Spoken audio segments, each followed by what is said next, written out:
ছেলে মেয়েদের মতো লাগে।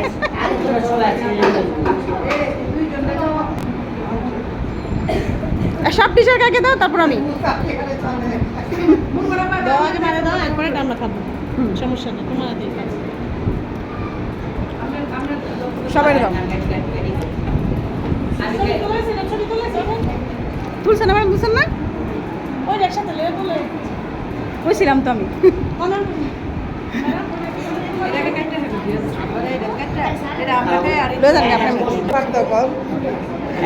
একদিকে পড়ে থাকতো।